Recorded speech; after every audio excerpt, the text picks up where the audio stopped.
Bab 1377, kamu bukan wanita jika kamu tidak membalas dendam. 2. Apa kau bodoh? Tidak bisakah kau lari saja jika kau tidak bisa menang? Apa kau pikir kau bisa bertahan hidup jika berakhir seperti ini? Vermilion Bird menatap Shen Yanxiao dengan marah dan berjalan ke tempat tidur dengan langkah lebar. Ia mengabaikan Xiu yang berdiri di satu sisi dan menatap Shen Yanxiao dengan sakit hati. Dia berlumuran darah. Dia berlumuran darah. Bagaimana tuannya menjadi seperti ini? Dasar bodoh. Di mana otakmu? Di mana rencana bodohmu? Bagaimana bisa kau membiarkan para peri bodoh itu menghajarmu seperti ini? Bagaimana bisa kau? Wajah kemerahan Vermilion Bird dipenuhi air mata, dan kata-kata selanjutnya digantikan oleh isak tangis. Tangannya gemetar. Dia bahkan tidak berani menyentuh Shen Yanxiao, takut dia akan secara tidak sengaja menyentuh lukanya. Shen Yanxiao menatap burung Vermilion yang meneteskan air mata untuk pertama kalinya di depan matanya. Hatinya menghangat dan matanya basah. Bodoh, bukankah aku baik-baik saja? Aku belum mati, lenganku hanya patah. Bukankah akan segera sembuh? Shen Yanxiao menarik napas dalam-dalam dan menatap Vermilion Bird dengan mata merah. Binatang mistis yang konyol ini telah berubah dari sombong menjadi menggemaskan. Segala yang dilakukannya adalah demi dirinya. Membiarkannya menangis adalah kesalahannya. Apa kau pikir kau kelabang? Kau hanya punya dua lengan. Teriak Vermilion Bird. Betapa sakitnya jika kedua lengannya patah. Vermilion Bird berharap ia dapat menenggelamkan seluruh benua Dewa Bulan dalam lautan api saat ia membayangkan tuannya yang penuh kebencian namun menggemaskan itu dipukuli oleh para peri itu. Saya baik-baik saja. Shen Yanxiao menghela nafas. Kau berbohong padaku. Kau paling suka berbohong padaku. Pasti menyakitkan, kan? Kau kehilangan banyak darah, ranjang itu berlumuran darah, dan darah itu menusuk mata Vermilion Bird. Jangan pernah berpikir untuk mengusirku lagi. Aku akan pergi kemanapun kau pergi.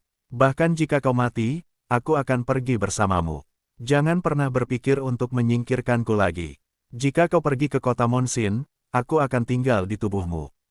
Jangan pernah berpikir untuk menyingkirkanku lagi. Vermilion Bird menangis seperti anak kecil yang tak berdaya. Dia tidak pernah berpikir bahwa dia akan begitu tidak kompeten. Ketika tuannya dalam bahaya, dia tidak berada di sisinya. Dia bahkan tidak memiliki kemampuan untuk melindunginya. Dia hanya bisa menatapnya yang terbaring di tempat tidur, hampir tidak bernapas. Untuk pertama kalinya, Vermilion Bird merasa bahwa dirinya adalah sampah. Anjing macam apa yang meniduri binatang mistis? Karena dia tidak mampu melindungi tuannya sendiri, dia hanyalah sampah. Hati Shen Yanxiao terasa sakit saat dia melihat Vermilion Bird. Dia terlalu ceroboh hari ini, itu tidak ada hubungannya dengan Vermilion Bird. Namun, binatang mistis yang konyol ini dengan keras kepala menyalahkan dirinya sendiri. Hati Shen Yanxiao terbuat dari daging, dan dia tahu betapa baiknya Vermilion Bird memperlakukannya. Semakin dia memikirkannya, semakin dia tidak ingin bergantung padanya. Dia tidak ingin menjadi seorang yang lemah yang membutuhkan Xiu dan Vermilion Bird untuk membelanya. Dia harus menjadi kuat sendiri agar memenuhi syarat untuk berdiri di sisi mereka. Itu untuk saling mendukung, bukan untuk bergantung pada mereka secara sepihak. Shen Yanxiao memiliki sifat keras kepala sendiri, jadi dia jarang meminta bantuan dari Xiu dan Vermilion Bird. Dia tidak ingin menjadi parasit. Jika tidak, dia bisa saja menggunakan mode jiwa antara dia dan Xiu sejak awal dan memaksa Xiu untuk berhadapan dengan lawan-lawannya. Bukannya dia tidak bisa, tetapi dia tidak mau. Baiklah, aku tidak akan mengusirmu lagi. Tetaplah di sisiku dan jangan pergi kemanapun. Shen Yanxiao menghibur burung Vermilion yang menangis dengan suara lembut. Jika lengannya bisa bergerak, dia benar-benar ingin membuka lengannya dan memeluk bocah lelaki yang menyayat hati ini untuk memberitahu dia bahwa dia baik-baik saja. Bab 1378, kamu bukan wanita jika kamu tidak membalas dendam. 3. Mata Vermilion Bird memerah saat dia dengan keras kepala menyeka air matanya. Dia mengangkat kepalanya dan menatap Xiu yang berdiri di samping. Dengan lambaian tangannya, dia menembakkan bola api ke arah Xiu. Xiu berdiri terpaku di tempat tanpa bergerak. Api dari Vermilion Bird terus jatuh ke tubuhnya, membakar sehelai rambut dan pakaiannya. Kulitnya yang terbuka memiliki bekas luka bakar yang serius, tetapi Xiu bahkan tidak mengerutkan kening dan hanya memperlihatkan ekspresi dingin. Aku seharusnya tidak mempercayaimu. Vermilion Bird melotot ke arah Xiu. Sejak awal, dia dipenuhi dengan permusuhan terhadap Xiu. Jika bukan karena Shen Yanxiao, dia tidak akan bisa hidup berdampingan dengan damai dengan Xiu selama ini. Alasan mengapa Vermilion Bird berani meninggalkan sisi Shen Yanxiao adalah karena dia tahu bahwa Xiu masih bersemayam di tubuhnya. Namun, Xiu jelas berada di sisi Shen Yanxiao, tetapi dia masih menyebabkan Shen Yanxiao menderita cedera serius. Bagaimana mungkin Vermilion Bird tidak merasa benci? Xiu tidak menjelaskan apapun. Dia hanya berdiri di satu sisi dan menatap Shen Yanxiao. Burung Vermilion tidak peduli apakah Xiu berasal dari ras dewa. Ia melangkah maju dan meraih pakaian Xiu. Ia mendongak dan menatap Xiu dengan mata merahnya. Jika ada waktu berikutnya, aku tidak keberatan membunuh dewa. Xiu melirik Vermilion Bird dan berkata perlahan, tidak akan ada waktu berikutnya. Sekali saja sudah cukup baginya untuk melihat isi hatinya. Awalnya ia tidak menyerang karena ia tahu sifat keras kepala Shen Yanxiao. Ia menghormati pilihannya dan memberinya kesempatan untuk melatih dirinya. Akan tetapi, baru pada saat Shen Yanxiao terluka, Xiu menyadari bahwa hatinya yang tenang ternyata tidak setenang yang dibayangkannya. Pada saat itu, tidak ada alasan dalam pikirannya, hanya niat untuk membunuh.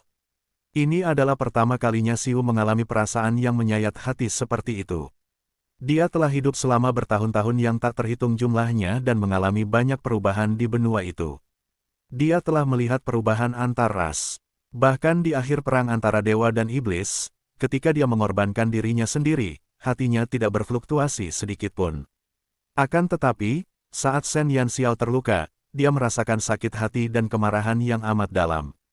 Perasaan itu merupakan hal baru bagi Xiu, tetapi dia segera menyadari alasannya. Beberapa orang, beberapa dewa, hanya akan tergerak satu kali dalam hidup mereka. Kali ini, dia tidak ragu untuk menghancurkan dunia. Hati Xiu jauh lebih dalam dari apa yang dibayangkan Shen Yanxiao. Burung Vermilion melepaskan cengkeramannya dengan marah dan berbalik untuk berjongkok di samping Shen Yanxiao. Dengan mata memerah, dia menarik lengan bajunya dan dengan hati-hati menyeka keringat di dahinya. Little Phoenix dan Mini Dragon tampaknya telah memahami bahwa Shen Yanxiao terluka. Kedua maskot yang berisik itu kini berbaring di tubuh Vermilion Bird dengan patuh. Mereka menatap Shen Yanxiao dengan mata hitam besar mereka, menunjukkan kekhawatiran mereka. Cedera Shen Yanxiao telah membawa perubahan besar pada banyak hal. Bagi Xiu, bagi Vermilion Bird, dan bagi An Yan. Adapun kelima orang tua nakal dari suku Cahaya Bulan yang baru saja pulang dari jalan-jalan di rumah dagang, ini adalah sesuatu yang membuat mereka menjadi gila. Begitu Wu En dan yang lainnya kembali ke suku Monxin, mereka segera mengetahui tentang Shen Yanxiao. Kelima lelaki tua itu langsung menyerbu kamarnya. Ketika kelima lelaki tua berpengalaman itu melihat penampilan Shen Yanxiao yang menyedihkan, mata mereka memerah. Xiaoer kecil, mengapa kau begitu keras kepala? Apa yang tidak akan kau katakan kepada kami? Wu En menatap Shen Yanxiao dan merasakan sakit hatinya. Ketika ia memikirkan bagaimana gadis kecil yang biasanya ceria itu menjadi seperti ini, ia berharap ia dapat segera meminta suku Qing Yuan untuk melunasi hutang ini. Bab 1379, kamu bukan wanita jika kamu tidak membalas dendam 4. Kakek Wu En, aku tidak ingin merepotkanmu. Shen Yanxiao berbaring di tempat tidur dengan malu. Dia merasa jauh lebih baik setelah minum puluhan botol ramuan Grandmaster.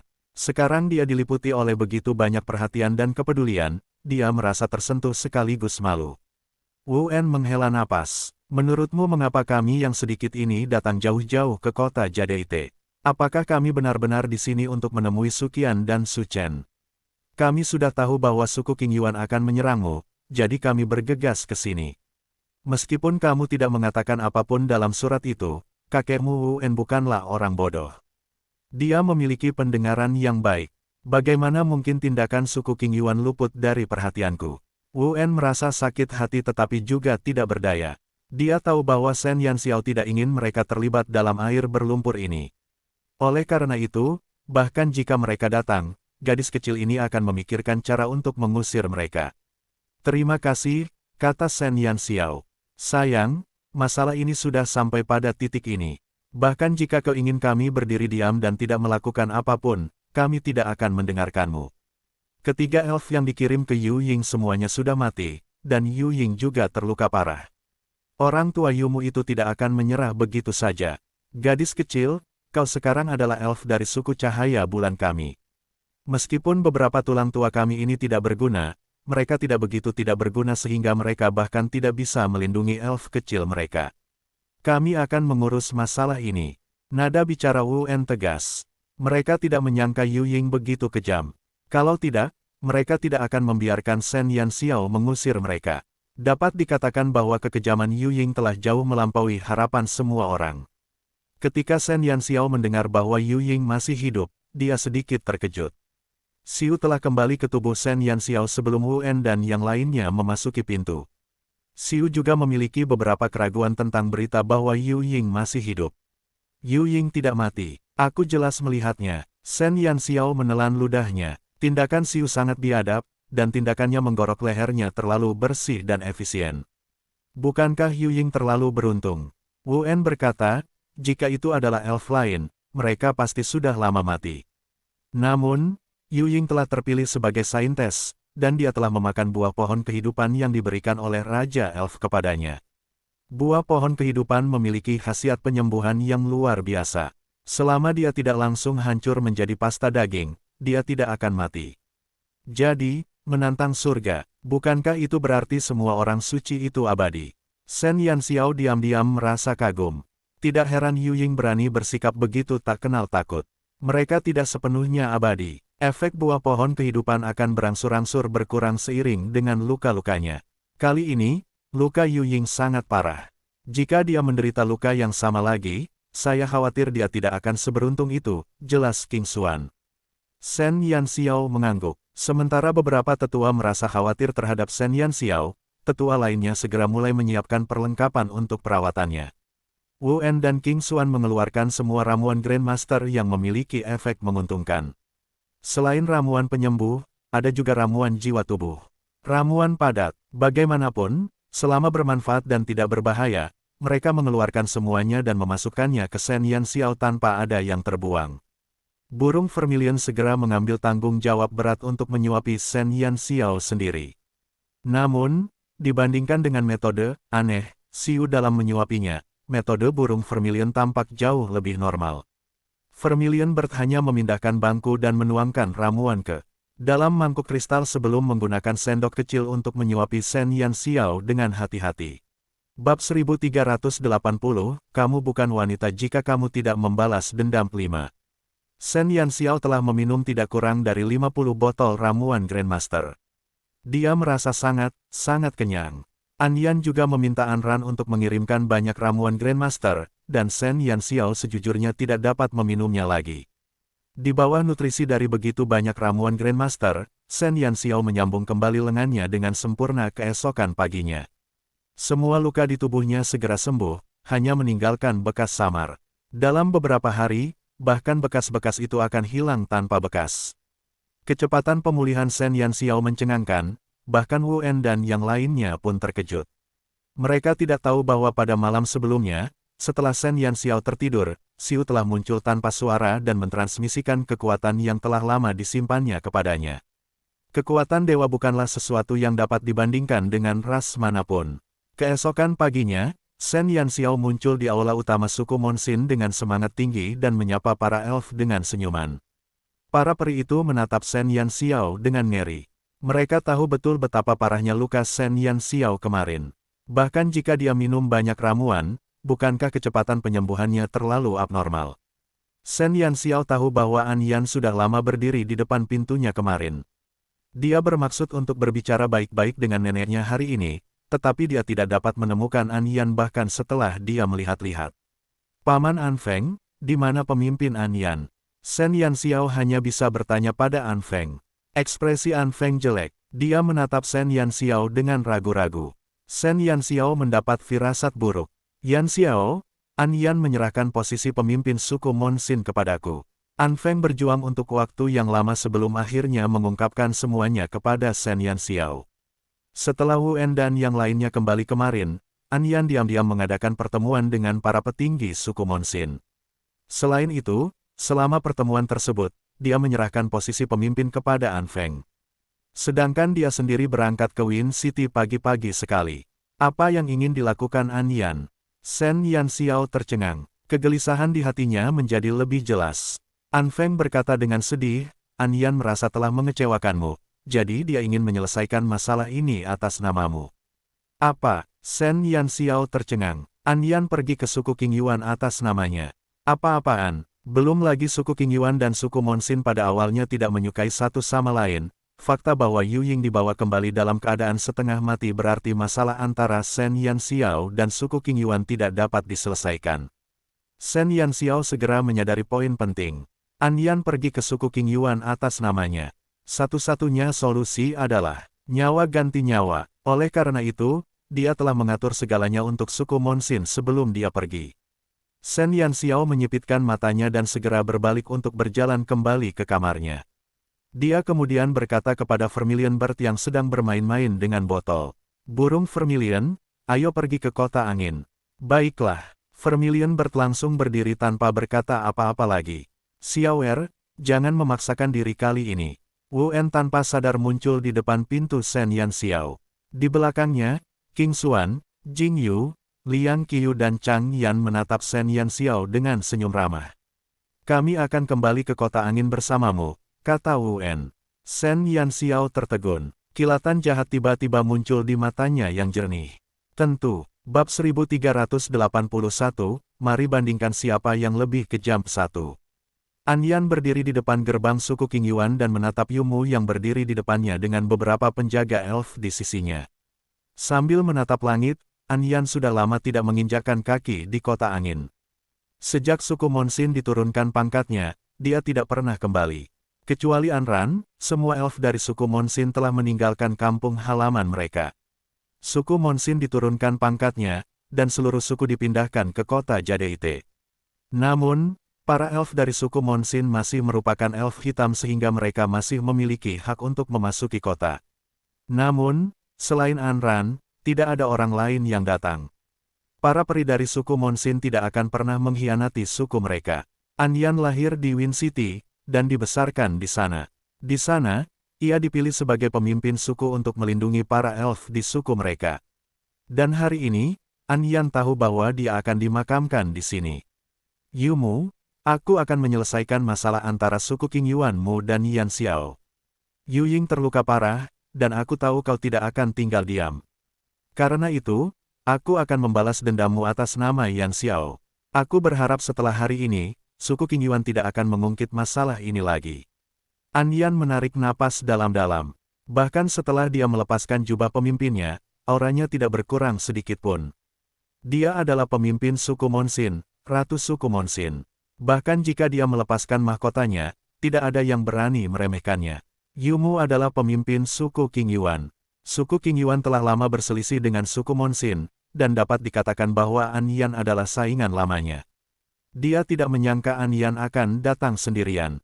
Ada yang terkejut, tetapi ada pula yang marah. Yu Mu bahkan tidak rela membiarkan An Yan melangkah masuk ke suku King Yuan. Dia hanya memintanya untuk berdiri di depan gerbang dan menerima tatapan tajam para elf. An Yan, kau benar-benar mengejutkanku. Bukankah kau selalu mengutamakan suku Monsin? Mengapa kau harus mengorbankan dirimu untuk peri dari suku lain? Yu Mu mengamati An Yan yang telah bertarung dengannya selama bertahun-tahun. Mantan ratu itu berdiri sendirian di depan gerbang suku mereka, dan sosoknya yang ramping tampak begitu kurus. An Yan berkata dengan ekspresi tenang, suku Monsin berutang budi pada Yan Xiao, dan mereka tidak akan bersikap tidak berterima kasih. Selain itu, dendam antara Yan Xiao dan suku King Yuan juga karena para elf dari suku Monsin. Dia tidak perlu menanggung kejahatan ini. Yu Mu tersenyum. Dia menatap An Yan seolah sedang melihat lelucon. Apa yang baru saja kudengar? Ratu Gunung Es juga mengucapkan kata-kata sentimental seperti itu. Mengapa aku ingat bahwa ketika suaminya terbunuh, kau bahkan tidak mau membantu. Dan juga, putrimu yang berdarah campuran, Wen Ya, mengapa kau tidak sedikit pun merasa cemas ketika dia ditahan di kota Monsin? An Yan, kau terlalu lucu. Kau bahkan tidak mau menyelamatkan dua orang terdekatmu, dan sekarang, kau berani mengucapkan kata-kata seperti itu dan menggunakan dirimu untuk menyelamatkan peri dari suku lain. An Yan, kau gila. An Yan begitu tenang hingga dia hampir tidak berperasaan. Dia hanya memperhatikan suku Monsin dan tidak ada yang lain. Yu Mu merasa sulit untuk percaya bahwa seorang wanita berhati batu akan mengorbankan hidupnya untuk orang lain. Tidak ada perubahan pada ekspresi An Yan, seolah-olah ejekan Yumu tidak ditujukan padanya. Yumu menatap wajah An Yan yang menjijikkan dan berkata perlahan, An Yan, luka putriku sangat parah. Tidak akan mudah bagimu untuk menggantikan peri kecil itu. Bab 1382, mari bandingkan siapa yang lebih kejam. 2. An Yan menarik napas dalam-dalam. Lakukan sesukamu. Aku hanya berharap kau masih memiliki reputasi sebagai pemimpin suku. Jangan buat masalah bagi Yan Xiao mulai sekarang. Dia sudah hidup cukup lama, dan Shen Yan Xiao masih muda. Dia masih punya banyak tahun yang menunggunya, jadi mengapa tidak membiarkan nenek yang tidak kompeten ini mengakhiri semuanya? Seperti yang diharapkan dari pemimpin suku Monsin, kamu memang pemberani. Namun, jejak kekejaman melintas di mata Yumu. Aku akan mengambil nyawamu. Ini adalah kompensasi suku Monsinmu kepada suku King Yuan kami. Namun, sangat tidak mungkin bagiku untuk membiarkan peri kecil bernama Yan Xiao itu pergi. Yumu, kamu tidak tahu malu. An Yan melotot ke arah Yumu. Dia tidak menyangka Yumu akan bersikap begitu kejam. Tidak tahu malu, putriku masih terbaring di tempat tidur.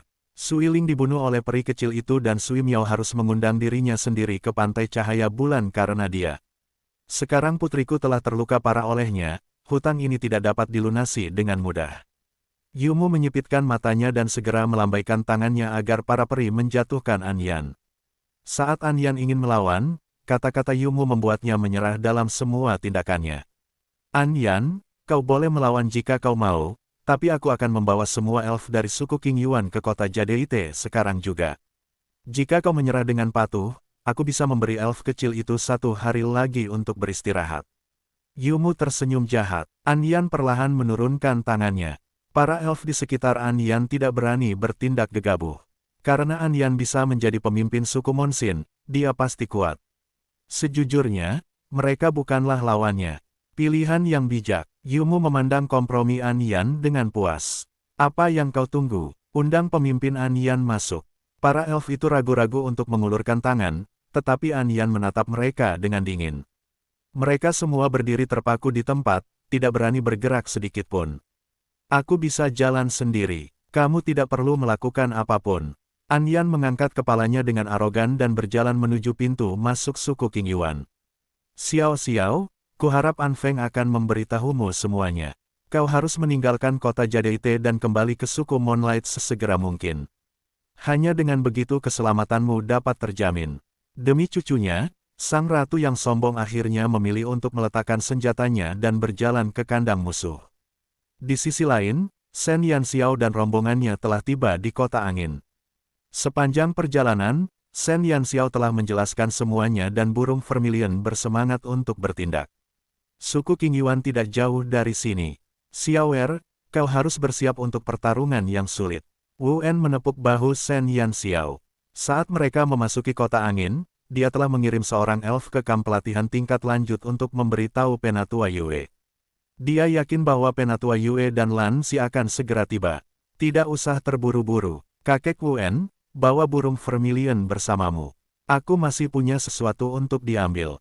Senyum jahat tersungging di wajah Shen Yan Xiao yang bersih dan cerah. Kilatan jahat di matanya tampak mengerikan. Sebelumnya, dia adalah seorang idiot dan mengira bahwa elf dan manusia akan berbeda. Itulah sebabnya dia mengalami kekalahan. Saat ini, dia sudah memikirkannya. Baik elf maupun manusia memiliki sisi gelap mereka sendiri. Dalam kasus itu, dia tidak perlu bersikap sopan kepada mereka. Suku King Yuan masih terlalu tidak berpengalaman untuk bertarung melawan makhluk jahat seperti dia. Bab 1383, mari bandingkan siapa yang lebih kejam. 3. Burung vermilion, Wu En, dan yang lainnya terbagi menjadi 2 tim, dengan Shen Yan Xiao pergi sendiri. Shen Yan Xiao pergi setelah dia memberi perintah. Wu En kemudian membawa keempat rekannya dari suku Cahaya Bulan dan pergi ke suku King Yuan bersama burung vermilion. Peri yang menjaga pintu masuk suku King Yuan terkejut melihat Wu En dan yang lainnya. Semua elf di suku Cahaya Bulan adalah idola di hati mereka. Orang-orang tua ini jarang menunjukkan diri mereka sehingga sulit bagi mereka untuk bertemu sekalipun. Namun, ada 5 dari mereka hari ini.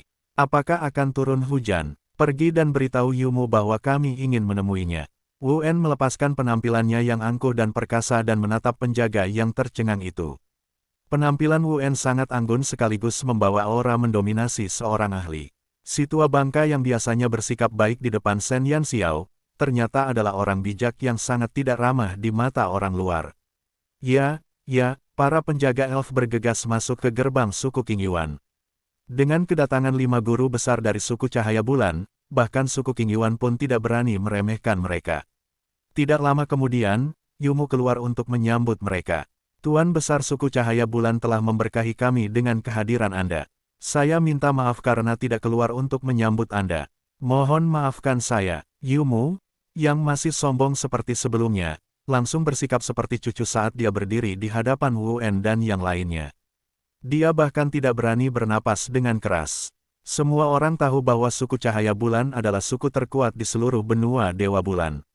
Setiap elf acak yang mereka tarik keluar akan menjadi idola seluruh penduduk.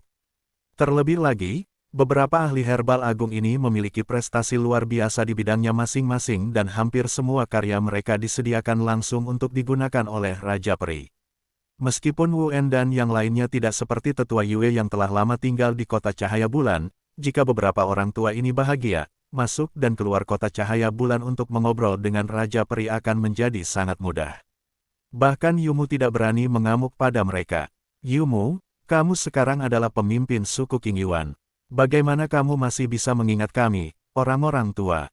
Wu En melirik Yumu dengan dingin dan berbicara dengan tidak sopan. 7 peri dari suku Cahaya Bulan terkenal karena temperamen mereka yang aneh. Kebaikan dan senyuman mereka hanya diberikan kepada anggota suku yang sama. Peri lainnya hanya pantas menerima tatapan dingin mereka. Yumu menyeka keringat dinginnya. Meskipun dia lebih tua dari elf biasa, dia jauh lebih muda dari anggota termuda suku Cahaya Bulan, Jing Yu. Ketika Wu En dan yang lainnya menjadi terkenal, Yumu belum lahir. Bagaimana mungkin aku berani melakukan itu? Para guru agung, jika kalian tidak keberatan, silakan datang dan duduk. Yumu tidak bodoh. Kunjungan mendadak Wu En kemungkinan besar terkait dengan Shen Yanxiao. Meskipun Yumu memuja suku Cahaya Bulan, dia tidak percaya bahwa peri kecil yang bergabung dengan suku Cahaya Bulan di tengah jalan dapat menempati sebagian besar hati mereka. Ketika Sui Miao memprovokasi Shen Yanxiao hari itu, dia tidak melihat adanya pergerakan dari suku Cahaya Bulan, jadi dia memutuskan untuk menghadapinya. Tindakan Wu En dan yang lainnya hari ini membuat Yumu bingung sejenak sehingga dia hanya bisa menghadapinya dengan hati-hati. Namun, apapun tujuan mereka, Yumu telah mengambil keputusan. Dia tidak akan pernah melepaskan peri kecil yang telah melukai putrinya itu. Wu En mendengus dingin dan tidak mengatakan apapun lagi saat dia membawa Vermilion Bird dan yang lainnya ke suku King Yuan. Bab 1384, mari bandingkan siapa yang lebih kejam 4. Saat Yumu menyambut Wu En dan yang lainnya ke dalam suku dengan perasaan yang rumit, seorang tamu tak terduga tiba di pintu belakang suku King Yuan. Shen Yanxiao dengan cekatan bersembunyi di bawah tembok dan dengan hati-hati menggunakan persepsinya untuk menyelidiki sisi lain tembok. Setelah memastikan tidak ada peri, dia dengan lincah melompati tembok dan menyelinap ke suku King Yuan seperti seekor kucing yang lincah.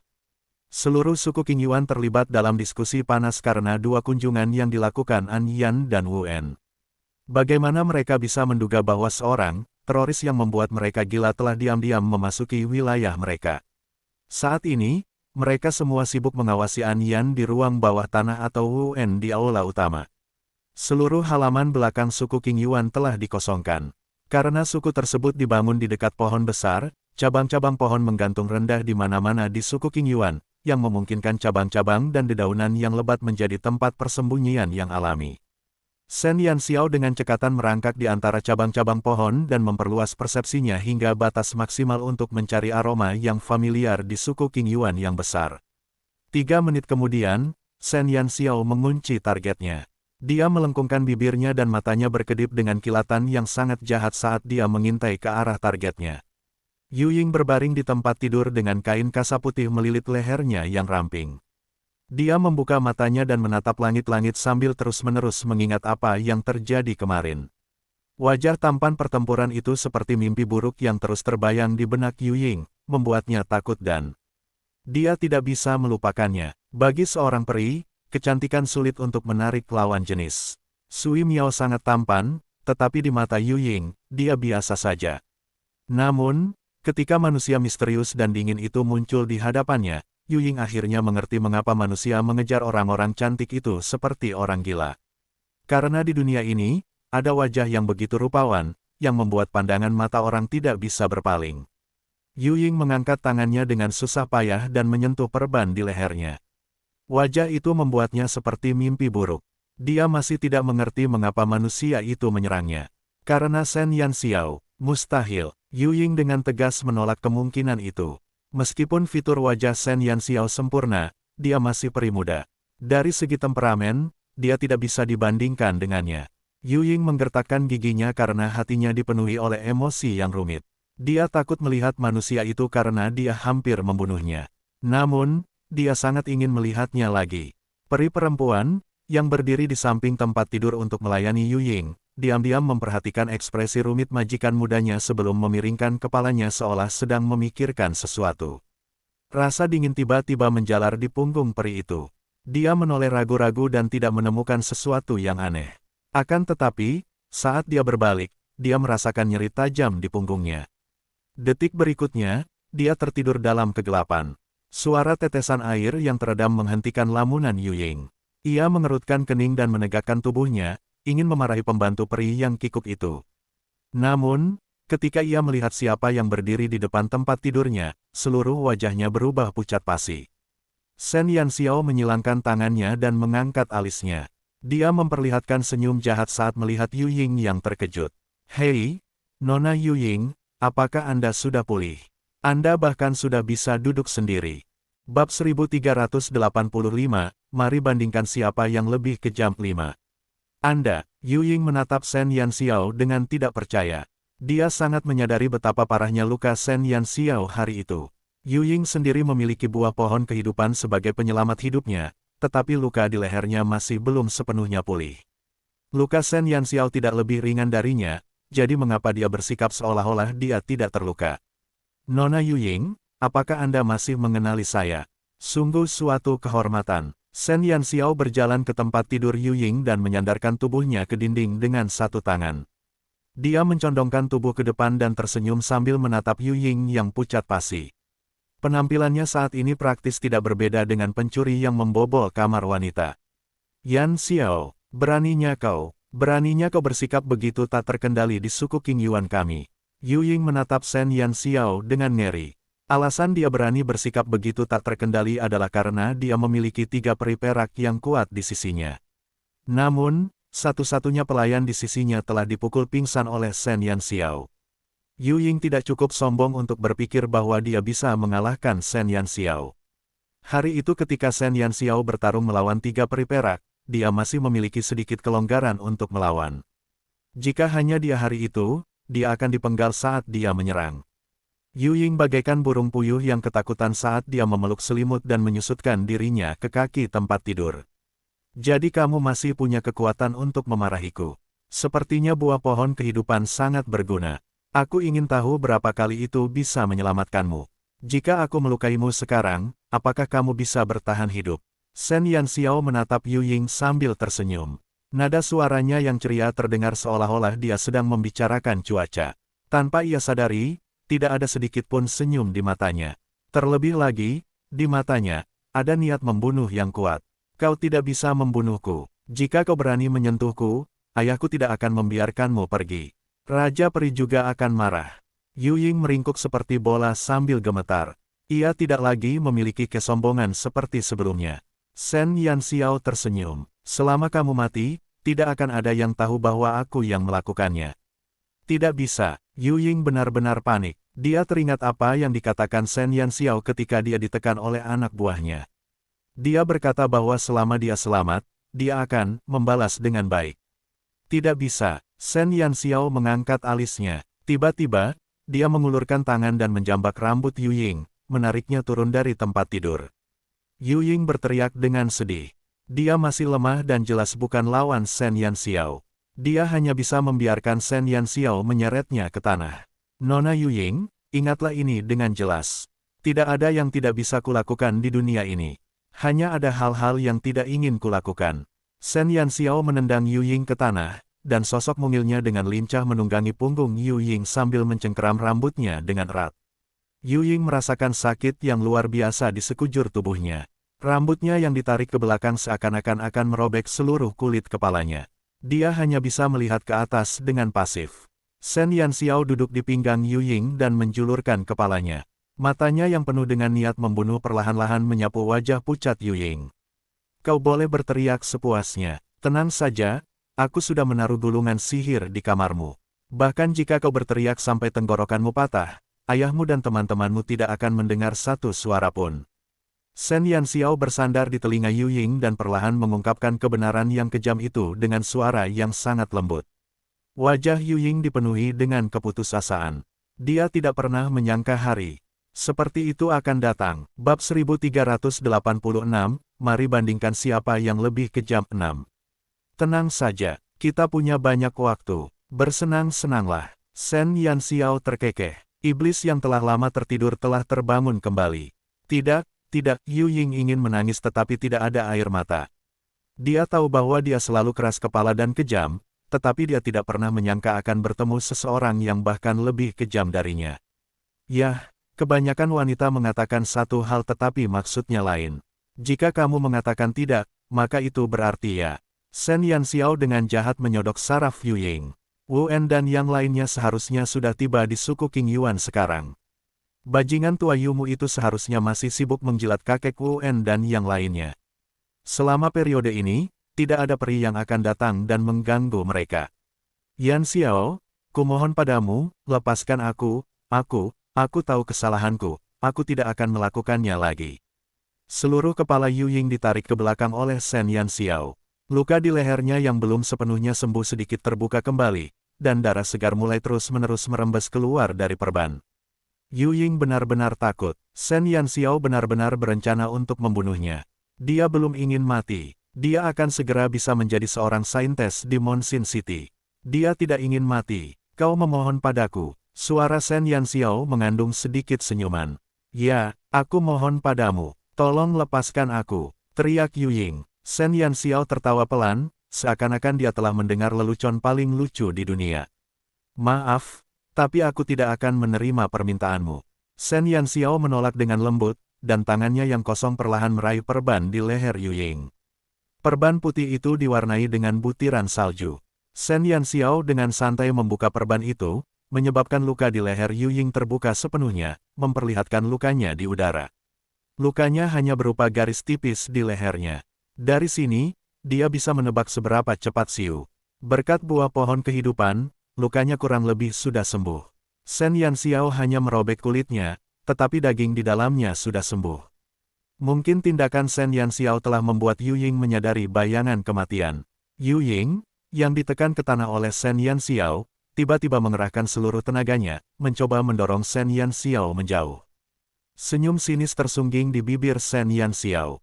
Dia mencabut belati di pinggangnya dan menggunakannya untuk memakukan tangan Yu Ying ke tanah. Belati tajam tak tertandingi itu menembus tangan halus Yu Ying dalam sekejap dan sejumlah besar darah menyembur keluar. Ah! Teriak Yu Ying. Ia merasa dirinya menjadi gila. Kalau saja dia tahu Shen Yanxiao adalah orang gila, dia tidak akan berani memprovokasinya. Sekarang, Yu Ying akhirnya tahu bahwa kata-kata Shen Yanxiao awalnya bukan untuk membanggakan dirinya sendiri. Sebaliknya, dia telah membuat keputusan seperti itu dari lubuk hatinya. Sebelum Yu Ying bisa meratapi kebodohannya, Shen Yanxiao telah mengeluarkan 3 anak panah dari cincin interspatialnya dan menjepit tangan dan kaki Yu Ying yang tersisa ke tanah. Cahaya dingin berkedip-kedip dan darah berceceran. Di tengah jeritan Yu Ying yang memilukan, Shen Yanxiao diam-diam berdiri dan dengan santai menarik kursi untuk duduk di depan Yu Ying. Aku berkata, kau akan menyesal jika tidak membunuhku. 10 jari Shen Yanxiao menari-nari, melepaskan kutukan yang sudah lama tidak digunakannya. Korosi tulang. Itu adalah kutukan kombinasi yang membuat seseorang merasa seolah-olah ada jutaan semut yang menggerogoti mereka. Untuk pertama kalinya, dia menggunakannya pada Yu Ying. Bab 1387, mari bandingkan siapa yang lebih kejam. 7. Yu Ying mengejang di tanah. Shen Yanxiao diam-diam menatap wajahnya yang pucat tanpa reaksi apapun. Sensasi balas dendam, dia sama sekali tidak memiliki sifat itu. Dia hanya ingin para elf dari suku King Yuan tahu bahwa meskipun dia masih seorang elf muda, dia bukanlah seseorang yang bisa diganggu oleh siapapun. Shen Yanxiao bersandar di kursi dan menopang dagunya dengan satu tangan saat dia menjalin hubungan spiritual dengan Vermilion Bird. Bagaimana keadaan di sana? Tanya Shen Yanxiao sambil menyingkirkan noda darah di lengan bajunya. Ia bertanya-tanya kapan ia bisa seperti Xiu, membunuh tanpa terkena noda darah. Para elf dari suku King Yuan itu bodoh.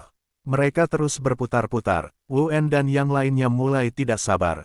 Mereka menunggu keputusanmu. Suara Vermilion Bird dipenuhi dengan ketidaksenangan. Berdasarkan kepribadiannya, dia pasti sudah membakar tempat ini. Mengapa membuang-buang napas untuk para elf cerewet ini? Shen Yanxiao bertanya, ada kabar dari An Yan. Satu-satunya hal yang dikhawatirkannya adalah neneknya. Wu En bertanya, tapi si tua bangka Yumu itu bertindak bodoh. Shen Yanxiao mengangkat alisnya. An Yan datang ke kota angin sebelum mereka. Mereka sudah tiba jadi tidak ada alasan bagi An Yan untuk tidak datang. Yumu pasti berbohong. Kalau begitu, jangan bicara omong kosong dengan mereka. Pergi dan sampaikan kata-kataku kepada Yumu. Jika dia masih menginginkan putrinya, suruh dia pergi ke kamar Yuying. Diterima. Di aula utama suku King Yuan, Yumu sedang bermain tai chi dengan Wu En dan yang lainnya. Yumu tidak menyangka suku cahaya bulan begitu protektif terhadap Shen Yanxiao. Hal ini memaksanya mengubah rencana balas dendamnya. Namun, dia tidak akan pernah menyerah untuk membalas dendam. Di permukaan, Yumu sangat sopan kepada Wu En dan yang lainnya, tetapi pada kenyataannya, dia tidak menjanjikan apapun kepada mereka. Burung Vermilion yang tadinya tertidur di satu sisi, tiba-tiba tampak disuntik darah ayam. Ia tiba-tiba berdiri dan berjalan cepat ke arah Yumu. Yumu menatap burung Vermilion dengan ragu. Dia sudah menduga bahwa burung Vermilion adalah binatang mistis, tetapi dia tidak tahu mengapa dia bersama Wu En dan yang lainnya. Burung Vermilion dalam keadaan gembira. Ia menatap Yumu dan berkata, seseorang memintaku untuk memberitahumu bahwa jika kau masih menginginkan nyawa putrimu, pergilah ke kamar putrimu. Suara burung Vermilion tidak keras, tetapi ada kesan senyum yang kuat dalam nadanya. Yumu sedikit tertegun. Teman binatang ajaibku, tolong jangan bercanda seperti itu. Ekspresi Yumu sedikit suram. Yuying adalah putri satu-satunya, dan dia selalu menganggapnya sebagai putri kesayangannya. Dan karena burung Vermilion telah mengatakan kata-kata seperti itu, dia tentu saja tidak senang. Vermilion Bird mengangkat bahu dan menatap Yumu dengan ekspresi bangga. Percaya atau tidak, itu terserah padamu, tapi menurutku orang itu tidak punya sifat pemarah. Kalau putrimu meninggal, kamu hanya bisa menyalahkan dirimu sendiri. Ekspresinya yang muram berubah, dan dia menatap Vermilion Bird dengan ragu-ragu. Pada akhirnya, dia berjuang sejenak sebelum bergegas menuju kamar Yuying. Wu En dan yang lainnya menatap burung Vermilion yang jahat dan samar-samar merasakan bahwa kata-kata itu mengandung niat membunuh yang kuat. Mungkinkah itu dari Shen Yanxiao? Apa kalian tidak akan menonton pertunjukannya? Vermilion Bird meletakkan tangannya di belakang punggungnya dan menatap Wu En dan yang lainnya sambil tersenyum. Dia tidak sabar untuk melihat tuannya marah. Dia telah berada di benua Dewa Bulan begitu lama sehingga dia hampir melupakan perasaan sombong saat dia berada di benua cemerlang bersama Shen Yanxiao. Akhirnya, Wu En dan yang lainnya berdiri dan mengikutinya. Shen Yanxiao terpisah dari mereka, dan mereka tidak ingin terjadi apa-apa padanya. Bab 1388, mari bandingkan siapa yang lebih kejam. 8. Yumu bergegas menuju kamar putrinya dengan sikap ragu. Dalam perjalanan, dia sesekali bertemu dengan satu atau dua peri dan dia akan berhenti untuk bertanya apakah ada sesuatu yang aneh di kamar Yuying. Namun, para peri itu menunjukkan bahwa tidak ada pergerakan di kamar Yuying. Yumu semakin bingung. Ketika dia tiba di kamar Yuying, dia melihat bahwa kamarnya benar-benar sunyi. Namun, saat Yumu berdiri di depan pintu yang tertutup, dia samar-samar mencium aroma darah. Luka Yuying pada dasarnya sudah sembuh jadi tidak mungkin bau seperti itu muncul lagi. Firasat buruk muncul di hati Yumu. Dia tiba-tiba mendorong pintu hingga terbuka, tetapi pemandangan yang menyambutnya hampir membuatnya pingsan. Di dalam ruangan besar itu, putri kesayangannya tergeletak di tanah seperti kura-kura. Anggota tubuhnya dipaku ke tanah oleh belati dan anak panah, dan ada genangan darah yang besar di bawahnya. Yuying masih kejang-kejang, dan serangkaian teriakan melengking terus terdengar dari mulutnya. Saat dia membuka pintu, teriakan mengerikan yang tadinya tertahan akhirnya terdengar. Dalam sekejap, beberapa elf yang tidak jauh dari situ merasa bulu kuduk mereka berdiri. Xiao Ying, Yumu menatap semua yang ada di hadapannya dengan tak percaya. Hanya selangkah dari kepala Yu Ying, seorang peri kecil dengan senyuman di bibirnya sedang duduk santai di kursi dengan satu kaki di lengan Yu Ying. Siapa kau? Apa yang telah kau lakukan pada putriku? Aku akan membunuhmu. Mata Yumu langsung memerah saat ia berlari ke dalam ruangan tanpa mempedulikan apapun. Ia ingin mencekik peri kecil yang telah menyakiti putrinya. Tak lama kemudian, Wu En dan yang lainnya yang berani datang juga dikejutkan oleh pemandangan berdarah di ruangan itu. Hanya Vermilion Bird yang tersenyum bodoh. Itulah rupa tuannya yang sebenarnya. Melihat Yumu hendak menerkamnya, Shen Yanxiao bahkan tidak punya sedikit pun niat untuk menghindar. Dia hanya memiringkan kepalanya dan menopang kepalanya sambil menatap Yumu yang sedang marah besar. Dia berkata dengan nada malas yang bisa membuat seseorang marah setengah mati, "Jika kau melangkah maju lagi, aku akan mematahkan leher putrimu." Setelah berkata demikian, Shen Yanxiao menggeser kakinya yang ada di lengan Yu Ying ke lehernya. Yumu segera menghentikan dirinya sendiri dengan tergesa-gesa. "Jangan sakiti dia, aku tidak akan pergi, aku tidak akan pergi." Yumu menatap Yu Ying yang gemetar ketakutan dan merasakan kesedihan yang mendalam di hatinya. Shen Yanxiao tersenyum dan menatap Yumu yang matanya merah. "Kau bertanya siapa aku? Kupikir kau mengenalku dengan baik karena kau berani meminta putrimu untuk mencari masalah denganku." Yumu memandang Shen Yanxiao dengan heran. "Kau itu Yanxiao?" Shen Yanxiao mengangguk dan tersenyum. "Selamat, kamu benar." Dalam adegan berdarah seperti itu, jawaban Shen Yanxiao penuh dengan humor. Namun, selain Vermilion Bird, tidak ada peri lain yang bisa memahami humor hitam Shen Yanxiao. "Apa yang ingin kau lakukan?" Yumu menatap tajam ke arah Shen Yanxiao. Ia tidak berani melangkah maju dengan gegabah karena takut Shen Yanxiao akan membunuh Yu Ying dalam kemarahannya. Pengaruh buah pohon kehidupan di tubuh Yu Ying sudah hampir habis, dan mustahil untuk menghidupkan kembali orang mati. "Untuk apa?" Shen Yanxiao tersenyum. "Tentu saja aku di sini untuk melunasi hutangku pada suku King Yuan." Bab 1389, mari bandingkan siapa yang lebih kejam. 9. Ekspresi Yumu sangat tidak sedap dipandang. Dia tidak pernah menyangka bahwa peri kecil ini bisa menimbulkan masalah besar. Sebelum berurusan dengan Shen Yanxiao, dia secara khusus menanyakan identitasnya. Sebelum memasuki kamp pelatihan lanjutan, Shen Yanxiao hanyalah peri Qian biasa. Setelah mendapatkan penghargaan Moyu di Kota Malam Wangi, dia membuat pengecualian dan membawanya ke kamp pelatihan lanjutan.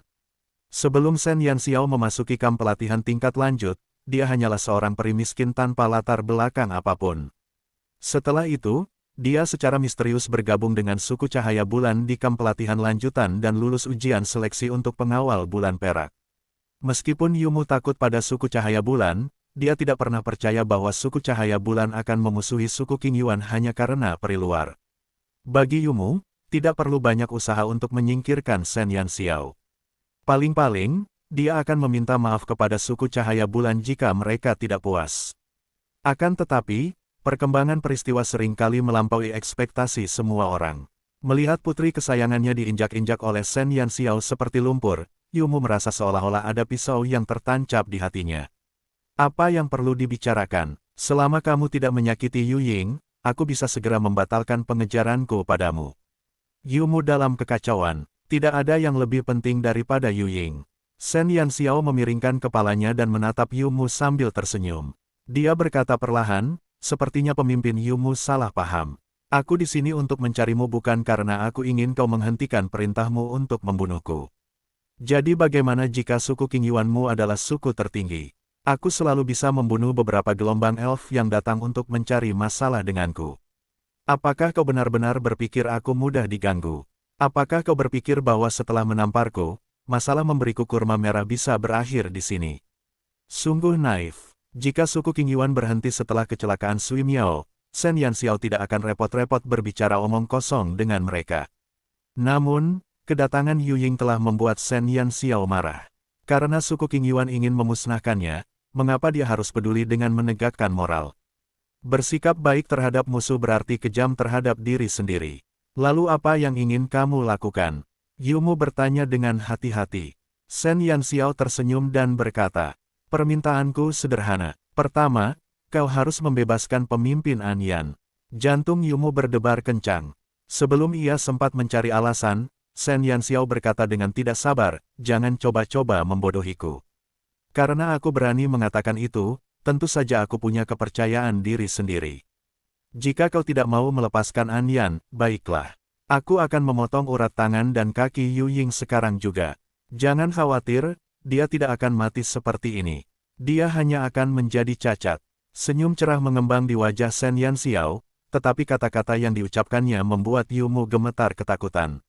Baiklah, aku akan membebaskan Anyan, tetapi kau harus mengembalikan Xiao Ying kepadaku. Yumu diam-diam menggertakkan giginya. Saat ini, prioritasnya adalah menyelamatkan Yu Ying dari Shen Yanxiao. Shen Yanxiao terkikik dan memandang Yumu seolah-olah dia adalah orang yang sedang bercanda. Pemimpin Yumu sangat naif. Kapan aku bilang akan menggunakan Yu Ying sebagai ganti Anyan? Apa maksudmu? Yumu sedikit terkejut. Shen Yanxiao berkata, saya sudah menjelaskannya dengan sangat jelas. Jika Anda ingin putri Anda tetap hidup, lepaskan Anyan terlebih dahulu. Kita bisa membahas persyaratannya setelah itu. Yumu merasa ingin muntah darah. Dia menatap Shen Yanxiao dan menggertakkan giginya. Jika kamu tidak melepaskan Xiao Ying, aku tidak akan pernah menyerahkan Anyan kepadamu. Jika kamu berani menyakiti Xiao Ying, aku akan segera membunuh Anyan. Bab 1390, mari bandingkan siapa yang lebih kejam 10.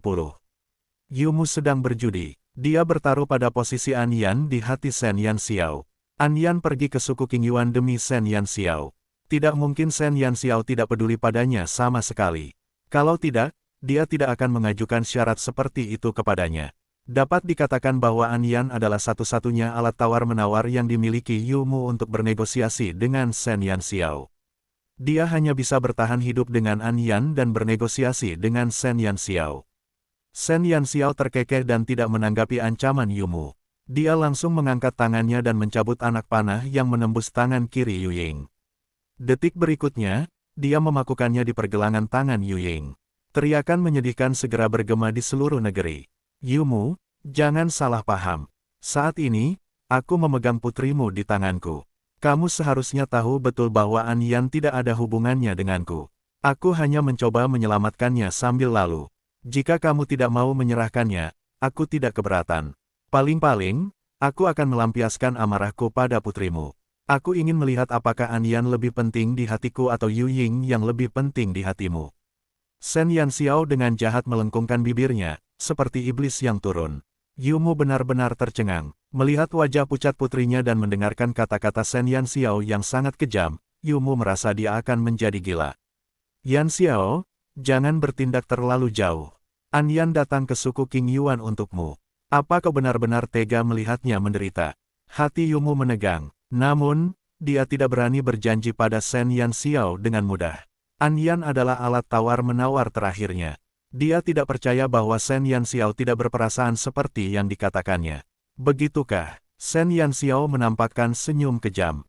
Tiba-tiba dia berdiri dan menginjak punggung Yu Ying. Sambil membungkuk, dia mencabut belati yang disematkan di tangan kanan Yu Ying.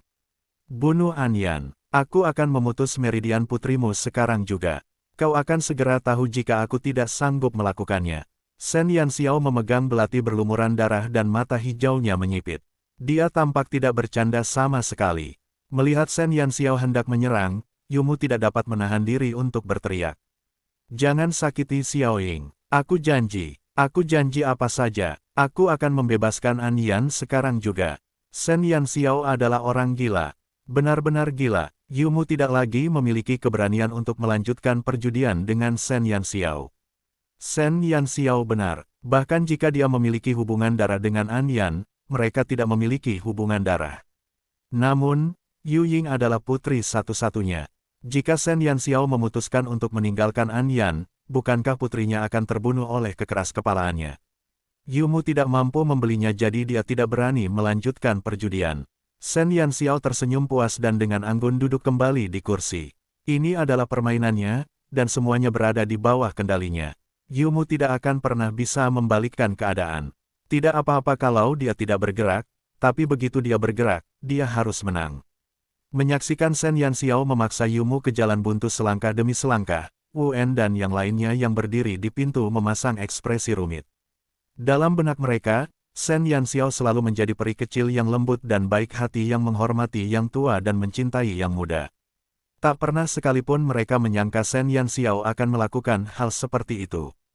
Melihat Yu Ying yang menyedihkan, Wu En dan yang lainnya memiliki perasaan campur aduk. Mereka semua adalah elf dari generasi tua, dan mereka belum rusak oleh polusi, jadi sulit bagi mereka menerima pemandangan berdarah seperti itu. Mereka berharap Shen Yanxiao akan segera membunuh Yu Ying, dan tidak menyiksanya seperti ini. Bab 1391, mari bandingkan siapa yang lebih kejam 11. Xiaoer kecil, bukankah itu terlalu kejam? Si bungsu, Jing Yu, menatap Shen Yanxiao dengan bulu kuduk merinding. Pada saat itu, Shen Yanxiao tidak terlihat seperti peri, melainkan iblis. Aduh, Wu En mendesah. Burung vermilion, yang berdiri di samping, menatap beberapa lelaki tua itu dengan ekspresi serius dan berkata dengan nada meremehkan, kalian benar-benar munafik. Tuanku, seberapa para Xiao-Xiao disiksa oleh peri itu? Tidakkah kau tahu, suku King Yuan telah memutuskan untuk membunuh Xiao-Xiao, dan kau berharap Xiao-Xiao akan berjabat tangan dengan mereka sambil tersenyum? Atau apakah kau benar-benar percaya bahwa bajingan tua Yumu itu akan duduk dan bernegosiasi dengannya dengan tenang tanpa menggunakan kekerasan? Kau pikir Yan Xiao kejam, tetapi kau tidak dapat melihat bahwa suku King Yuan bahkan lebih kejam. Burung vermilion menyipitkan matanya. Menurutnya, Shen Yanxiao sudah bersikap sangat lembut. Jika dia tidak melakukan itu, dialah yang akan mati pada akhirnya. Bahkan An Yan bisa melupakan tentang membiarkan suku King Yuan hidup-hidup. Kau pikir dia kejam, tetapi ketika Yu Ying membawa 3 peri perak untuk membunuhnya, bukankah itu kejam? Sui Miao membawa sekelompok peri ke kota Jadaite dan memintanya untuk meninggalkan kehormatan pengawal bulan perak dan pergi ke pantai cahaya bulan. Bukankah itu kejam? Setiap kali, bukankah orang-orang idiot itulah yang memprovokasi dia terlebih dahulu dan berulang kali membuat marahnya, memaksanya sampai-sampai dia tidak bisa mundur. Kalau tidak, kapan dia pernah membuat masalah bagi orang lain? Bukannya dia kejam, tetapi para elf dari suku King Yuan mencari kematian dengan menindas yang lemah dan takut pada yang kuat. Semua ini pantas mereka dapatkan. Vermilion Bird melampiaskan semua amarahnya. Shen Yanxiao memang pintar dan berdada hitam, tetapi dia tidak akan pernah memprovokasi orang lain terlebih dahulu. Baik di benua cahaya maupun benua dewa bulan, dia adalah orang yang sangat pemarah. Jika pihak lain tidak menyentuh batasnya, dia jarang bertarung sampai mati bersama mereka. Shen Yanxiao tidak pernah menimbulkan masalah, tetapi dia tidak pernah takut pada masalah. Siapa yang berani memprovokasi dia harus siap dikirim ke neraka. Burung vermilion memiliki banyak guru dan kepribadian mereka semua berbeda. Shen Yanxiao dapat dikatakan sebagai yang paling hina di antara semua gurunya. Namun, dia juga orang yang paling berprinsip. Jika tidak ada yang menyinggung saya tidak akan menyinggung mereka. Jika ada yang menyinggung saya akan membasmi mereka sampai ke akar-akarnya. Kata-kata Vermilion Bird membuat Wu En dan yang lainnya berpikir keras. Teori ini telah sepenuhnya mengubah pikiran para elf yang baik hati itu. Memang, Shen Yanxiao selalu menjadi orang yang baik hati. Baik terhadap mereka maupun para elf dari suku Monsin, dia sangat rendah hati dan sopan. Bahkan terhadap para elf dengan peringkat terendah, dia tidak pernah bersikap kasar kepada mereka. Dia memperlakukan semua orang secara setara dan tidak keras kepala sedikitpun. Jika bukan karena suku King Yuan yang begitu kejam, bagaimana Shen Yanxiao bisa berbuat sejauh ini? Seperti yang dikatakan Vermilion Bird, jika Shen Yanxiao bertahan lebih lama lagi, maka cepat atau lambat, suku King Yuan akan mengambil risiko. Kali ini, Shen Yanxiao telah kehilangan sepasang lengan, dan kali berikutnya mungkin kepalanya. Kami terlalu berpikiran sempit. Wu En menatap Shen Yanxiao dengan senyum pahit. Karena mereka selalu menjadi kebanggaan para elf, tidak ada yang bisa memaksa mereka untuk melakukan apa yang tidak ingin mereka lakukan, apalagi mengancam nyawa mereka. Namun, Shen Yanxiao benar-benar berbeda. Selama periode ini, suku King Yuan tidak pernah berhenti menekannya. Sui Ling, Sui Miao, Yu Ying. Setiap kali, ia semakin ganas dan kejam. Dia tidak punya pilihan selain melawan. Bab 1392, Pembalasan, 1. Jika dia tidak mengamuk, dia akan binasa dalam diam. Dia melakukan hal yang benar. Vermilion Bird mengingat apa yang dikatakan Shen Yanxiao kepadanya. Dia merasa bahwa kata-kata itu sejalan dengan situasi Shen Yanxiao saat ini. Yumu memerintahkan para elf untuk membawa An Yan keluar. Karena kedatangan Wu En dan yang lainnya, Yumu bahkan belum mulai menyiksa An Yan. Ketika An Yan dibawa ke kamar Yu Ying, dia bingung. Dia tidak tahu apa yang akan dia hadapi. Dia hanya berdiri di pintu masuk dengan ekspresi dingin. Namun, saat An Yan melihat pemandangan di ruangan itu, dia tercengang. Saat matanya yang damai selama ratusan tahun melihat Shen Yanxiao, serangkaian riak muncul. An Yan tidak bisa mempercayai matanya. Yumu berkata, "Aku sudah membebaskan An Yan. Apa syarat lain yang kau miliki? Katakan padaku, asal kau tidak menyakiti Xiao Ying." Shen Yanxiao mengangkat alisnya dan tatapannya menyapu An Yan tanpa jejak. Setelah memastikan bahwa dia tidak menderita siksaan apapun, dia akhirnya merasa lega. Apakah Shen Yanxiao tidak peduli pada An Yan? Itu hanya candaan. An Yan adalah nenek kandungnya dan dengan kepribadian protektif Shen Yanxiao, dia pasti peduli padanya. Sayangnya, Yumu tidak menyadari hal ini. Shen Yanxiao telah menguasai semua kekuatan dengan sempurna, dengan santai mengubah Yumu menjadi boneka. Baiklah, karena pemimpin Yumu sangat bijaksana, aku tidak akan bicara omong kosong. Mulai hari ini dan seterusnya, kau harus memperingatkan semua elf di suku Qingyuan bahwa mereka tidak boleh membuat masalah bagi elf manapun di suku Monsin dan mereka tidak boleh menggangguku lagi. Permintaan ini sangat sederhana, bukan? Shen Yanxiao tiba-tiba menjadi sangat mudah diajak bicara. Perubahannya yang tiba-tiba membuat Yumu bingung. Tentu, aku berjanji padamu, asal kau bersedia melepaskan Xiao Ying. Yumu hampir tidak sabar untuk menyetujuinya. Ketika melihat aransemen Shen Yanxiao, Vermilion Bird yang tengah menantikan pertunjukan bagus begitu terkejut hingga rahangnya hampir ternganga. Itu, kan, bukankah metode balas dendam tuannya terlalu baik hati? Burung Vermilion, yang bertekad mendatangkan malapetaka di seluruh suku Qingyuan, sangat tertekan oleh tekad lemah Shen Yanxiao hingga ia hampir muntah darah. Sekalipun mereka tidak menghancurkan seluruh suku mereka, setidaknya mereka harus membakar suku Qingyuan. Guru, Anda tidak bisa bersikap sebaik itu. Jangan bilang kau sudah menjadi peri terlalu lama dan kepribadianmu benar-benar berubah. Vermilion Bird berharap dia bisa menerkam Shen Yanxiao dan memintanya menarik kembali kata-katanya. Baiklah, karena pemimpin Yumu begitu lugas, maka aku tidak akan bertele-tele. Namun, izinkan aku mengingatkan pemimpin Yumu tentang sesuatu. Kau telah menyetujui perjanjian kita. Jika kau mengingkari janjimu, dengan Raja Peri di sisimu, aku pasti akan membiarkanmu menanggung murka surga. Shen Yanxiao berkata sambil tersenyum, seolah-olah dia tidak merasa ada yang salah dengan caranya menangani masalah ini. Itu adalah momen yang menggembirakan. Yumu mengangguk berulang kali di permukaan, tetapi jauh di lubuk hatinya, dia telah mengutuk 18 generasi leluhur Shen Yanxiao. Dia ingin menyelesaikan masalah seperti itu. Berhenti bermimpi, mata Yumu berkedip dengan kilatan berbahaya. Selama dia menyelamatkan Yu Ying dari Shen Yanxiao, dia pasti akan membunuh peri kecil ini. Pembalasan, dia belum pernah mendengar hal seperti itu sebelumnya. Shen Yanxiao sangat cekatan. Ia berdiri dan mencabut beberapa anak panah yang tertancap pada Yu Ying. Ia bahkan mengangkat Yu Ying yang pingsan karena kebaikan hatinya. Yumu merasa seakan-akan ada pisau yang menusuk hatinya saat melihat Yu Ying yang berlumuran darah. Dia segera berjalan mendekat dan menjemput Yu Ying. Bab 1393-1394 Pembalasan 2. Dia memeluk putrinya. Yumu merasa sangat sakit hati, tetapi kebencian di hatinya meluap.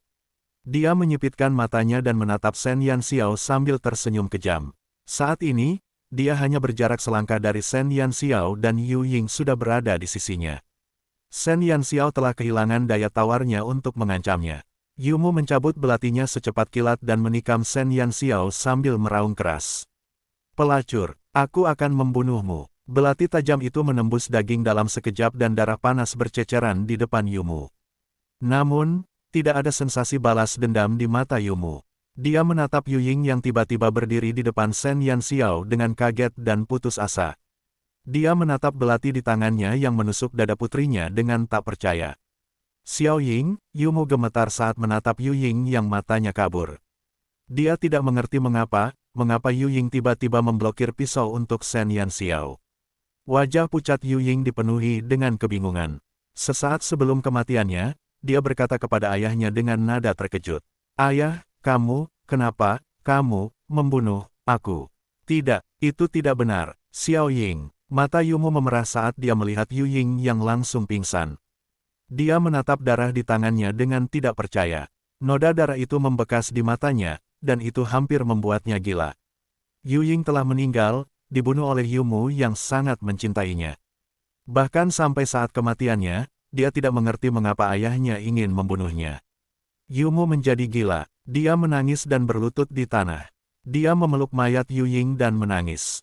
Bagaimana mungkin dia bisa menduga bahwa saat dia ingin membalas dendam pada Shen Yanxiao, dia malah membunuh putrinya. Serangannya itu penuh dengan kebencian. Serangan itu dimaksudkan untuk mengambil nyawa Shen Yanxiao, dan dia melakukannya dengan kekuatan penuhnya. Momen kekejamannya itu semua karena putrinya. Adegan pembunuhan di ruangan itu menyebabkan semua peri tercengang. Mereka tidak mengerti mengapa Yu Ying tiba-tiba menyerbu Shen Yanxiao dan menangkis belati mematikan itu, padahal dia sudah sangat lemah. Ruangan itu dipenuhi dengan bau darah yang kuat. Semua elf terkejut dan terdiam oleh apa yang mereka lihat. Mereka hanya bisa mendengar teriakan Yumu di dalam ruangan. Namun, Shen Yanxiao dengan tenang menatap Yumu yang berlutut di dekat kakinya karena kesakitan. Diiringi tangisan Yumu, wajah cantik nan halus itu berseri-seri dengan senyum cemerlang namun jahat. Shen Yanxiao berkata dengan suara lembut dan ramah, Yumu, kamu telah mengingkari kata-katamu. Ini adalah pembalasan, retribusi. Wu En dan yang lainnya di pintu gemetar. Apakah benda tak berwujud seperti itu benar-benar ada? Jika itu tidak ada, mengapa Yumu membunuh putrinya dengan tangannya sendiri? Mengapa Yu Ying muncul di hadapan Shen Yanxiao saat itu? Mereka hanya bisa menyalahkan segalanya pada pembalasan yang ilusif. Shen Yanxiao menginjak genangan darah di tanah dan perlahan berjalan keluar dari ruangan yang menyesakkan itu. Senyum tetap tersungging di bibirnya. Retribusi, tidak, itu disebut ilusion konstruk. Dia hanya mengucapkan kutukan kombinasi yang akan memaksakan ilusi pada Yu Ying. Itulah balas dendamnya yang sesungguhnya. Itu adalah hukuman ilahi yang dilimpahkan kepada suku Qing Yuan. Bab 1395, Pembalasan Ilahi 3. Yumu membunuh seorang saintes. Menurut hukum benua Dewa Bulan, bagaimana kita harus menghadapinya? Shen Yanxiao berdiri di depan pintu dan bertanya kepada Wu En yang terkejut sambil tersenyum. Wu En sedikit tertegun. Apakah Shen Yanxiao berniat? Xiaoer kecil, apakah kamu sedang memikirkan? Wu En agak terkejut. Di benua Dewa Bulan, membunuh seorang saintes adalah kejahatan serius, dan pembunuhnya harus membayar dengan nyawanya. Bahkan suku tempat pembunuhnya berasal akan terlibat. Para orang suci adalah eksistensi penting untuk melindungi pohon kehidupan. Sudah sepantasnya kita memberitahu Raja Peri tentang kematiannya saat ini. Shen Yanxiao berbicara dengan penuh integritas. Tidak ada sedikit pun rasa bersalah di wajahnya. Wu En terkejut. Meskipun dia tidak tahu mengapa Yu Ying tiba-tiba menghalangi pisau untuk Shen Yanxiao, dia punya pikiran aneh. Mungkinkah kematian Yu Ying sesuai dengan harapan Shen Yanxiao? Namun, Wu En segera menolak gagasan ini. Elf tidak memiliki kemampuan untuk mengendalikan sesama elf. Selain itu, bagaimana Shen Yanxiao bisa meramalkan bahwa Yu Mu akan menarik kembali kata-katanya? Aku akan bicara dengan Wu Yue tentang ini. Wu En menyingkirkan dugaan di dalam hatinya. Masalahnya sekarang tidak ada hubungannya dengan Shen Yanxiao. Yu Mu telah membunuh Yu Ying. Bahkan jika dia adalah ayah kandung Yu Ying, membunuh seorang saintes adalah kejahatan serius. Akibatnya, seluruh suku Qing Yuan akan dihukum. Shen Yanxiao tersenyum dan menatap An Yan yang terkejut. Pemimpin An Yan, terima kasih atas semua yang telah kau lakukan untukku. Kau adalah pemimpin suku Monsin, dan suku Monsin tidak akan kehilanganmu. Tolong lindungi dirimu sendiri. Mata An Yan sedikit bergetar dan senyum perlahan muncul di wajahnya. Dia akhirnya mengerti bahwa cucunya bukanlah gadis kecil yang membutuhkan perlindungannya. Shen Yanxiao telah tumbuh cukup kuat untuk menyelesaikan masalahnya. Yu Mu menjadi gila. Kematian Yu Ying telah membawa goncangan besar bagi seluruh suku Qing Yuan. Tidak ada peri yang akan mencari masalah dengan Shen Yanxiao saat ini karena mereka semua putus asa. Shen Yanxiao dan Wu En meninggalkan suku Qing Yuan, dan baru saat itulah bencana dimulai. Hanya Vermilion Bird yang tahu bahwa entah kematian Yu Ying atau Yu Mu menjadi gila, itu semua ada dalam rencana Shen Yanxiao. Sejak awal, Shen Yanxiao tidak berniat membiarkan Yu Ying dan suku Qing Yuan lolos begitu saja. Di permukaan, cara dia menghadapi mereka tampak seperti harimau berekor ular, tetapi pada kenyataannya, dia telah mendorong suku Qing Yuan dan Yu Ying ke jalan buntu. Jika Anda tidak menghilangkan akarnya, ia akan tumbuh lagi ketika angin musim semi bertiup. Shen Yanxiao tidak akan pernah membiarkan Yu Ying dan Yu Mu terus hidup. Kalau tidak, sulit untuk menjamin bahwa mereka tidak akan kembali di masa depan. Pada saat itu, Shen Yanxiao akan menjadi orang yang tidak beruntung. Oleh karena itu, sejak mereka memasuki kota angin, Shen Yanxiao telah memasang semua jebakan dan tinggal menunggu suku Qing Yuan melangkah ke jurang. Dia ingin membunuh Yu Ying. Dia ingin melenyapkan suku Qing Yuan. Akan tetapi, dia sendiri tidak dapat menyelesaikan kedua tugas itu. Karena dia masih harus memasuki kota Monsin, dia harus mengikuti hukum benua Dewa Bulan. Shen Yanxiao telah melakukan pekerjaan hebat dengan menggunakan orang lain untuk membunuhnya. Saat itu, selain Yu Mu, tidak ada peri lain dari suku Qing Yuan yang memasuki kamar Yu Ying. Tidak ada yang tahu apa yang telah dilakukan Shen Yanxiao di kamar itu. Terlebih lagi, pisau yang digunakan Yu Mu untuk membunuh Yu Ying ada di dalam ruangan dan semua orang akan berasumsi bahwa Yu Mu adalah pelaku di balik kematiannya. Shen Yanxiao, sang penggagas, bisa beristirahat dengan tenang. Tak pernah dalam mimpinya yang terliar Yu Mu menyangka bahwa peri kecil yang ia kira dapat ia hancurkan sesuka hatinya ternyata menjadi eksistensi yang menghancurkan seluruh suku Qing Yuan.